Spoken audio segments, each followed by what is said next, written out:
अस्सलाम वालेकुम।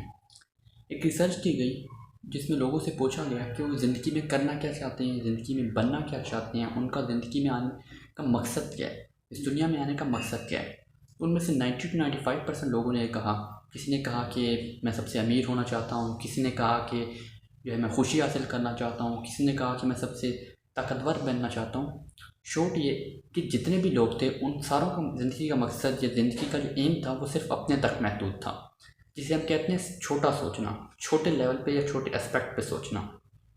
तो आज हम इस वीडियो में डीपली अंडरस्टैंड करने की कोशिश करेंगे कि वो कौन से लोग होते हैं जिनका एक बड़ा मकसद होता है, जो एक बड़ा विजन रखते हैं, बड़ा सोचते हैं और वो दुनिया को फिर चेंज करते हैं और उनके जाने के बाद भी उनका इम्पैक्ट क्रिएट करते हैं और उनका इम्पैक्ट रहता है। अच्छा, ये वीडियो हो सकता है कि थोड़ी सी लंबी हो जाए, तो उसको आपने एंड तक देखना है, क्योंकि अगर मैं थोड़े से वक्त में 3 से 5 मिनट में बताऊंगा तो हम उस लेवल पे अंडरस्टैंड नहीं कर सकेंगे, हम सोच नहीं कर सकेंगे, तो तब्दीली कोई नहीं आएगी, तो उसका फ़ायदा कोई नहीं है। इसलिए हम इसे डीपली टच करेंगे। अच्छा, इस सारी चीज़ डिस्कशन से पहले सबसे पहले ये सोचना ज़रूरी है कि बड़ा मकसद होता क्या है। बड़ा मकसद वो होता है जो हमारी ज़ात तक महदूद नहीं होता, जो कम्युनिटी को फ़ायदा करता है, जो दूसरों को फ़ायदा करता है। इन शॉर्ट ये अगर मैं कहना चाहूँ कि आपके मरने के बाद भी अगर आप ज़िंदा रहते हैं तो इट मीन्स कि आप बड़े मकसद में शामिल थे, आपने कुछ बड़ा किया। एग्जांपल देता हूँ, जिस तरह एजी साहब थे, वो वफात पा चुके हैं लेकिन उनका काम अभी भी बोलता है। उनके जिन्होंने उन्होंने जिनकी मदद की, उन्होंने जिन लोगों को बचाया, जिन बच्चों की परवरिश की, वो उनमें नज़र आते हैं, वो ज़िंदा रहते हैं। यानी आप मरने के बाद भी अपने काम में या किसी दूसरे इंसान में नज़र आए तो वो बड़ा मकसद होता है। अब सवाल ये पैदा होता है कि क्या हम सब बड़े मकसद के लिए पैदा किए गए हैं? क्योंकि देखा जाए तो गिने चुने कितनी दुनिया की हिस्ट्री ले ली जाए तो सिर्फ गिने चुने इंसान होंगे जिसको हम कहते हैं कि उन्होंने बड़ा सोचा, उन्होंने बड़ा किया। सवाल तो बनता है कि क्या हम सब बड़े इंसान हैं, क्या हम सब बड़े मकसद के लिए पैदा हुए हैं? जी हाँ। अब इस थ्योरी को अंडरस्टैंड करने की ज़रूरत है कि नेचर ने हम सबको जो है बड़े मकसद के लिए पैदा किया। जो भी इंसान पैदा होता है उसको एक ख़ास मकसद के लिए पैदा किया जाता है कि वो अपनी कम्युनिटी में या अपने लेवल पे या नेचर में एक ख़ास चेंजिंग लेके आएगा, और वो जो चेंजिंग लाता है बेसिकली वो नेचर को या कम्युनिटी को फ़ायदा दे रही होती है। और लेट्स से कि अगर आप पैदा हुए और आपको जिस मकसद के लिए बनाया गया था, जिसे हम अदर वर्ड्स में इनबोर्न टैलेंट भी कहते हैं, आपने वो कोशिश नहीं की या आप उसे पहचान नहीं पाए तो आप मर जाते हैं। तो आप पैदा हुए, आपने दुनिया को चेंज नहीं किया और आप मर गए। इट मीन्स आप कभी पैदा हुए ही नहीं थे। अगर आपके जाने के बाद दुनिया में कोई चेंज नहीं आती, इट मीन्स आप कभी ज़िंदा ही नहीं थे। तो नेचर आपकी तरह का एक और आदमी पैदा करती है जिससे वही टास्क दिया जाता है जो आपके ऊपर सपोर्ट था, और वो फिर उसे कंप्लीट करता है। तो ये कहने की बात है कि ज़्यादातर लोग जो हैं उनको टास्क दिया जाता है, वो बड़े मकसद के लिए पैदा हुए होते हैं, लेकिन क्योंकि वो उसको अंडरस्टैंड नहीं करते, उसको कंप्लीट नहीं करते, तो नेचर उनको रिमूव कर देती है। उसकी बजाय एक नया आदमी लाती है जो उस टास्क को कंप्लीट करने में हेल्प करती है। तो ये बेसिकली अंडरस्टैंडिंग है। सवाल ये भी होगा, अगर ज़्यादातर लोग बल्कि तमाम लोग बड़े मकसद के लिए पैदा किए जाते हैं तो हमें इतने कम लेवल पे क्यों लोग नज़र आते हैं कि जो बड़ा सोचते हैं? अब इसकी डिफरेंट वजूहत हैं।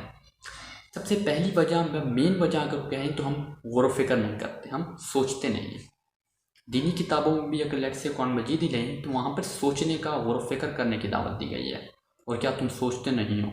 और देखो अपनी दुनिया में, देखो इर्द गिर्द और सोचो कि तुम्हें पैदा किया बेमकसद, तुम हमारी तरफ लौट कर ना आओगे।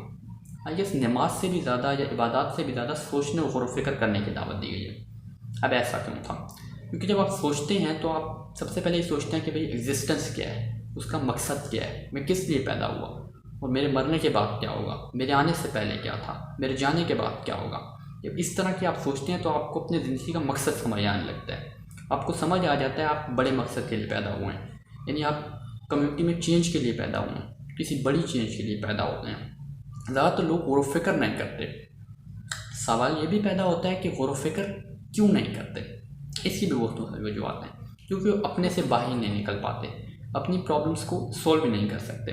अगर हम लोअर मिडिल क्लास या लोअर क्लास या फिर मिडिल क्लास तक की भी बात करें तो अपने से बाहर इसलिए नहीं निकल पाते क्योंकि उनको पैसों का इशू होता है। ये उनका एक माइंडसेट बन गया होता है कि उन्होंने हमेशा जो है ये देखा होता है कि उनकी ज़रूरियात पूरी नहीं हो रही होती हैं, और इर्द गिर्द माशरे में देखा होता है और अपने पेरेंट्स को देखा होता है, उन ज़रूरियात पूरी ना होने की वजह, बेसिक वजह जो है पैसे होते हैं। दैट्स वाई वो सोचते हैं कि अगर मुझे पैसे मिल जाएँ तो मैं जो है बहुत कुछ कर सकता हूँ और मैं अपनी खुशी हासिल कर सकता हूँ। बेसिकली वो खुशी को हासिल करना चाह रहे होते हैं पैसों से, जो कि नहीं होती। इसलिए जो है वो सिर्फ अपनी आप से ही बाहर नहीं निकल पाते, वो पैसे कमाने की दौड़ में लग जाते हैं, अपने आप से बाहर नहीं निकल पाते, इसलिए वो गौर व फिक्र नहीं कर सकते। इसलिए जो बड़ा मकसद जो उन्हें सौंपा गया होता है वो उसको कंप्लीट नहीं कर पाते।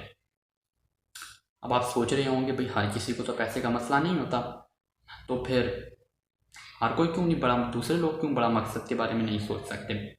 इसकी भी वजह होती है क्योंकि वो बेसिकली वो जिनको पैसा दिया गया होता है वो सही तरह उसको यूटिलाइज नहीं करते, उसको ये नहीं सोचते कि मेरे जाने के बाद क्या होगा और मैं किसी बड़े मकसद के लिए पैदा किया गया, वो भी गौर व फिक्र नहीं करते, और वो उस पैसों के बल पे जो है गलत काम करना शुरू कर देते हैं और उसको बेसिकली फजूल खर्ची में उड़ाना शुरू कर देते हैं। देखिए एक कॉन्सेप्ट मैं यहाँ पे आपको समझाता चलूँ। एक होती है ज़रूरत और दूसरी होती है ख्वाहिश। ज़रूरत पूरी लाजमी करनी चाहिए। अगर आप ज़रूरत पूरी नहीं कर रहे तो इट मीन्स कि आप कंजूस हैं, लेकिन ख्वाहिश पूरी करना ज़रूरी नहीं है। इसकी वजह यह है क्योंकि आपसे भी निचले तबके के बहुत से और लोग हैं जिनकी ज़रूरत पूरी नहीं है, तो आपकी ख्वाहिश से ज़्यादा इम्पोर्टेंट उनकी ज़रूरत है। पता है आप कंफ्यूज हो रहे होंगे, इस ज़रूरत और ख्वाहिश में पता कैसे चलेगा, समझाता हूँ। अगर इसको मैं एक सिंपल वर्ड्स में या सिंपल लाइन में एक्सप्लेन करना चाहूँ तो वो चीज़ जो आपको खुद फील होती है कि मेरी रिक्वायरमेंट है, कि मुझे ख़रीदनी चाहिए, वो आपकी ज़रूरत है, और वो चीज़ जो आपको दूसरों के देख के महसूस होती है वो आपकी ख्वाहिश है। नहीं समझ आया होगा? लेट्स से कि आप किसी पार्टी पे जाना चाह रहे हैं, किसी फंक्शन में या किसी शादी पे जाना चाह रहे हैं, तो आपको जूतों की ज़रूरत है या आपको कपड़ों की ज़रूरत है रीज़नेबल कि आप प्रेजेंटेबल लगें, वो आपने ख़रीद लिए, आप जा सकते हैं। इस हद तक वो अच्छे थे कि आप वहाँ पे अटेंड कर सकते हैं। वहाँ पे आपने अटेंड किया, लेकिन वहाँ पे आप देखते हैं कि मेरे से भी बेहतर जो है, मेरे से भी आला कपड़े पहने हुए, मेरे से आला जूते पहने हुए हैं। आपके दिल में अब जो चीज़ प्रोड्यूस होगी कि मुझे ख़रीदने चाहिए, वो ख्वाहिश होगी, वो ज़रूरत नहीं होगी। ठीक। अब सवाल ये पैदा होता है कि हमने चले एक तो पैसों का मसला हो गया, लेकिन ज़रूरी तो नहीं है कि पैसों का ही मसला हो। दूसरा इंपॉर्टेंट फैक्टर जो हम बड़ा नहीं सोच सकते, उसकी वजह ये होती है कि हमें इंस्पायरेशन नहीं होती। कोई भी चीज़ सोचने के लिए, कोई भी चीज़ करने के लिए उसकी इंस्पायरेशन होना बहुत ज़रूरी है। हमारे माशरे में ज़्यादातर इन लोगों को प्रमोट नहीं किया जाता या वो ख़ुद मीडिया पे नहीं आते, क्योंकि ईदी साहब को भी अगर आप देखें तो उनके एंड के ज़माने में प्रमोट होना शुरू हुआ, फिर लोगों को पता चलना शुरू हुआ और उनकी देखा देखी और ऑर्गेनाइजेशन भी आए। तो हमारे में सोसाइटी में उनको प्रमोट नहीं किया जाता, उनको एक्सटेंड नहीं किया जाता, उनका पॉजिटिव व्यू दिखाया नहीं जाता, और हमारे स्कूल और कॉलेजेस के लेवल पे ऐसे इंस्पायरिंग पर्सनैलिटी से हमारा वास्ता नहीं पड़ता। यही वजह है कि बेसिकली हम उसकी तरफ प्रमोट नहीं होते। अब हमें दिखाया क्या जाता है, फिल्म में हीरोज़ दिखाए जाते हैं जो कि बॉडी बिल्डर वगैरह होते हैं या फिर इस तरह के होते हैं जो अपनी पावर शो करते हैं, एक ख़ास डायलॉग को ख़ास अंदाज से बोलते हैं, तो हमारी जो नौजवान नस्ल है वो उनसे इंस्पायर होती है। डेट्स वाई वो बजाय बड़े मकसद की तरफ जाने के वो इन चीज़ों की तरफ चली जाती है और समझते हैं कि हम अगर ये करेंगे तो ये एक बड़ा मकसद है। ये एक बहुत मेन प्रॉब्लम है जिसकी वजह से ये सब कुछ होता है। अब ऐसा नहीं है कि सारे लोग ही बुरे हैं, ये सारे लोग ही आप कह सकते हैं ख़ुद पसंद हैं, पर कुछ लोग ऐसे होते हैं दूसरे के बारे में सोचते भी हैं, लेकिन उनमें क्या मसला आता है, उनमें ये मसला आता है कि वो सोचते हैं कि हम एक ख़ास लेवल तक पहुँच एक ख़ास मंजिल तक पहुँच जो है इन सारी चीज़ों के पीछे जाएंगे या ये सारी चीज़ें हासिल करेंगे। कि लेट्स से कि मैं कोई नौकरी हासिल करूँगा, कोई कारोबार में इतने पैसे मैं कमा लूँगा तो फिर मैं जो है डोनेट करना शुरू करूँगा। ये बात समझने की ज़रूरत है कि चीज़ मंजिल नहीं सफ़र होता है। कि आप इस दुनिया में जिस तरह हदीस भी है कि हम इस दुनिया में जो है एक मुसाफिर की तरह आए हैं जो एक साइड में सस्ताने के लिए बैठ गया हो, तो हम मुसाफिर की तरह आए हैं और हमें ये सफ़र की तरह ज़िंदगी जीनी चाहिए। तो मंजिल के बाद कुछ नहीं होता। लेट्स से कि अगर मैंने लाखों या करोड़ों भी कमा लिए तो हो सकता है कि उसके बाद मेरे में ख्वाहिश अरबों की पैदा हो जाए। तो डोनेट करने का पैसे होने या ना होने से कोई ताल्लुक़ नहीं है, और सिर्फ पैसा डोनेट नहीं किया जा सकता बल्कि डोनेट अपने अखलाक भी डोनेशन में होती हैं, आपके पास जो स्किल है वो भी डोनेशन में आती है। तो ये सारी भी डोनेशंस में चीज़ें आती हैं। हो गई तकरीर बहुत। अब मैं बताता हूँ कि आप बड़ा मकसद पैदा किस तरह कर सकते हैं। तो इन सारी चीज़ों को आप रिवर्स कर दें। सबसे पहली चीज़ जो आपने करनी है वो है गौर व फिक्र। गौर व फिक्र अपने कहने अपनी ज़िंदगी का मकसद डिफ़ाइन कर लें, एक सर्कल डिफ़ाइन कर लें, एक सेंट्रल पॉइंट डिफ़ाइन कर लें कि इसके बाद या इसके बाहर कुछ नहीं होगा। जो भी चीज़ें होंगी वो सिर्फ इस सेंट्रल पॉइंट को अचीव करने के लिए होंगी। वो सेंट्रल पॉइंट आपकी कम्युनिटी के लेवल पे होना चाहिए। लेट्स से कि अगर आप मेडिकल फील्ड में हैं तो आपको ये सोचना चाहिए कि मैं एक बड़े लेवल पे एक फलाही इदारा कायम कर सकता हूँ जिसमें मुफ्त इलाज किया जाए उन लोगों का जो अफोर्ड नहीं कर सकते। या आप टीचिंग साइड पे हैं तो आप ये डिसाइड कर सकते हैं कि मैं एक ऐसी ऑर्गेनाइजेशन कायम करूँगा या ऐसा स्कूल कायम करूँगा जहाँ उन लोगों को तालीम दी जाएगी जो अभी तक तालीम याफ्ता नहीं या जिनको पढ़ने का शऊर नहीं, जो पढ़ना नहीं चाहते, ताकि उनकी ज़िंदगियाँ बदल जाएँ। या तो अगर आप बिजनेसमैन हैं तो आप ये डिसाइड कर सकते हैं कि मैं ऐसी ऑर्गेनाइजेशन कायम करूँगा जो लोगों को खाना खिलाएगी या फिर उनको स्किल प्रोवाइड करेगी। तो इस तरह आप गौर व फिक्र कर सकते हैं। अब गौर व फिक्र करने के भी तरीके होते हैं। गौर व फिक्र करने के लिए सबसे ज़्यादा इंपॉर्टेंट चीज़ जो है वो ये है कि आप अपने साथ टाइम गुजारना शुरू कर दें। क्रिएटिविटी इससे प्रोड्यूस होती है। जितने भी दुनिया में बड़े आदमी पैदा हुए हैं वो अपने साथ टाइम गुजारते थे। पुराने ज़माने में क्योंकि मोबाइल तो हुआ नहीं करते थे, यही वजह है कि वो अपने साथ टाइम गुजारते थे। हम अपने साथ टाइम गुजारने का ये मतलब समझते हैं कि मोबाइल खोल लिया जाए, वहाँ पे स्क्रॉलिंग कर ली जाए, जबकि ये अपने साथ टाइम गुजारना नहीं होता। मोबाइल को साइड पर रखें और कुछ इवन 15 से 20 या 30 मिनट के लिए भी अपने साथ टाइम गुजारें और जो सवाल आपके माइंड में आ रहे हैं उनको लिख लें और फिर उनका आंसर ढूंढने की कोशिश करें। इसी तरह आप बड़े मकसद को पहले सेंट्रलाइज कर सकते हैं और फिर उसको प्रोड्यूस कर सकते हैं। ये वाहिद तरीका है। अब दूसरी चीज़ जो आपके पास बड़े मकसद में हेल्पफुल हो सकती है कि आप स्टडी करना शुरू कर दें, मुतालिया करना शुरू कर दें। भाई मैं पेपरों की बात नहीं कर रहा, उन चीज़ों का, जिन लोगों का ज़िंदगी का जो उन्होंने कुछ बड़ा अचीव किया है, जो आपके जहन में कि वो बड़े मायने रखते हैं, उन दुनिया को चेंज किया है। सबसे पहले हुज़ूर पाक सल्लल्लाहु अलैहि वसल्लम की सीरत आप पढ़ सकते हैं।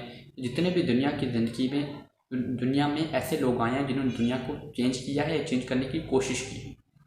और इसके लिए रिसोर्सेज का बहाना बिल्कुल मत बनाइएगा, क्योंकि स्टीवन हॉकिंग उसके तो नपारे थे, वो सिर्फ अपनी पलकों से काम करता था, ये सिर्फ पलकें हिला सकता था, उसके अलावा पूरा जिस्म मफलूज था। उसने सिर्फ गौर व फिक्र के ज़रिए, उसने अपनी सोच के ज़रिए दुनिया को चेंज किया और नई नई थ्योरीज दी। तो इट मीन्स रिसोर्सेज का इसका डायरेक्ट इनडायरेक्ट कोई ताल्लुक़ नहीं है बड़े मकसद के साथ। अब तीसरी चीज़ जो इम्पोर्टेंट है वो ये है कि आप जो है अपनी ख्वाहिशात को कम करते हैं, सिर्फ अपनी ज़रूरियात पर फोकस करें।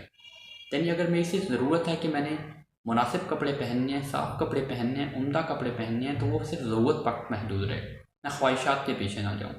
इस तरह इशफाक अहमद साहब फरमाते हैं कि मुझे कोई जहर ला दो, काश कि मुझे कोई जहर ला दो कि मैं अपनी ख्वाहिशात को मार दूँ, इन्होंने मेरा जीना धोबर किया हुआ है। तो ये बहुत ज़रूरी है कि ख्वाहिशात के पीछे ना जाएँ, बल्कि ज़रूरत पूरी करें। जो बाकी जो आपका पैसा बच जाता है या बाकी रिसोर्सेज बच जाती हैं, जो एनर्जी बच जाती है, वो दूसरे लोगों की ज़रूरत पूरी करने में लगाएं, अपनी ख्वाहिशात पूरी करने में नहीं। अब चौथा पॉइंट जो इम्पोर्टेंट है वो लोगों से मिलना ज़्यादा कर दें, सोशल ज़्यादा होना, क्योंकि आपका जहन सिर्फ एक तरीके से सोच सकता है, आप डिफरेंट एस्पेक्ट्स में नहीं सोच सकते। तो आपको ये करना है कि आपने दूसरे लोगों से मिलना शुरू कर देना है, ज़्यादा सोशल होना शुरू कर देना है, ताकि आप उनकी ज़िंदगी में जान सकें और आप डिफरेंट तरह सोच सकें और डिफरेंट जो सोसाइटी में प्रॉब्लम्स हैं उनसे उनको अंडरस्टैंड कर सकें, उनसे अवेयर हो सकें, ताकि आप में एक बड़ा मकसद पैदा हो कि मैंने उसको सॉल्व करना है। तभी आप बड़े मकसद की तरफ जा सकते हैं और उसे अचीव कर सकते हैं।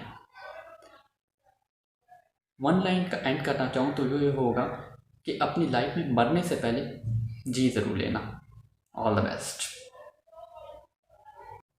अगर आपको ये वीडियो अच्छी लगी है तो इस चैनल को सब्सक्राइब कर दें, ताकि आपको इस तरह की और वीडियोज़ आती रहें और आपको एक्सेल करने में मदद दें। इसके अलावा आपको लाइक करना है और अपनी राय का भी इज़हार ज़रूर कीजिए। शुक्रिया।